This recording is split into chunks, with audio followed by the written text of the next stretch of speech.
primarily what he said, that the special counsel office was completely upside down. They already knew they wanted to get Trump. They already knew their theory of the case. And rather than have the evidence really guide the investigation, they basically just knew the evidence was there, and it's just a matter of how finding it. So they already come to their preconceived conclusion of this thing. And, Marie, if what you're reporting is correct, it is incredibly disappointing that John Durham is not going to be reporting. There would be what's political is if he doesn't report. We have had the deep, and I will call it the deep state, through these other investigations, prevent the American public from knowing what happened with the FBI's corruption of their investigation, the corruption of the transition process for now 3.5 years. We have been prevented from getting documents because John Durham doesn't want us to in any way, shape, or form affect his prosecution. So the bottom line, that means the American people might go to the polls without knowing the full extent and all the detail of all the corruption, again, of that FBI investigation and the corruption of the transition process. I think John Durham, if he's not going to present indictments, Attorney General Barr has to make available to the American public what they've already found out, or at a minimum, provide those documents to people like me that these things are under subpoena. John Radcliffe has to declassify this information so that we can make it public to the American public before the election. The political nature is if we don't provide that information. Well, there will be more declassifications, as far as I'm hearing, that there will be more declassifications potentially this week that could be very important and telling for the American people. But I agree with you. I've spent a lot of time, 3+ years, on this investigation and tried to seek out truth. I agree. The American people have a right to understand what took place here before they go to the polls. It's very disheartening that now what I'm hearing is that there will be no John Durham interim report, no indictments before the election. So let me disagree a little bit with Chairman Graham, where he said he's very pleased with the production out of the FBI. I am not. Let me just give you one example. Here's a document we got from the General Services Administration.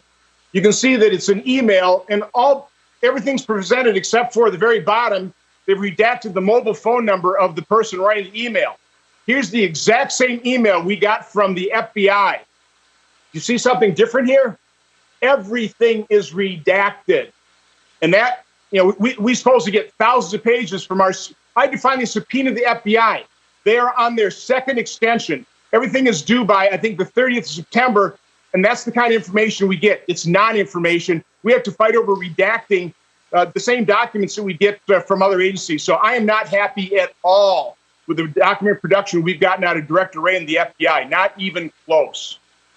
You know what? I'm really glad you put up those documents, because this is something that I have heard from day one for 3+ years. When Radcliffe was in Congress, Nunes in Congress, yourself in the Senate, you've been demanding documents to ensure that you understood what took place, and they will not get you the documents. They sit on documents and make it incredibly hard for you to prove the point that is true, and that is that it was a sham investigation into President Trump, and there's a ton of wrongdoing here. Do you think you're going to get the documents? I mean, is this Christopher Wray? Why is Christopher Wray still in charge of the FBI when he is overseeing these agents sitting on things?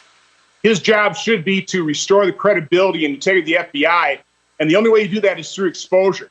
But the other point I have to make, Maria, when we finally do get these classified sections redacted or unredacted, when they become declassified, you look at what information you have, and you have to ask yourself the question, what national security interest was at stake here? Why was this ever redacted? The answer is almost always because it embarrassed the agency or it embarrassed a powerful person. That is not the reason to classify information. It's certainly not the reason to keep the truth from the American public. And that's all I've been trying to do, is I've been trying to reveal the truth. Another important point to make. Yes. I've been accused of peddling Russian disinformation. There is no Russian disinformation in our 87-page report. The press report on it. And I'm calling on the press. You were duped. You were leaked false information. You should not protect those sources that leaked you false information. It should be your journalistic duty to basically tell the American people who provided you false information that resulted in this 2 or 3 year national nightmare because of the false narratives that you carried the Democrats' water on. Do your job, media. Ron Johnson, it's good to see you this morning, sir. Thank you. Senator Have a Ron great day. Johnson joining us this morning with compelling information. Coming up, the office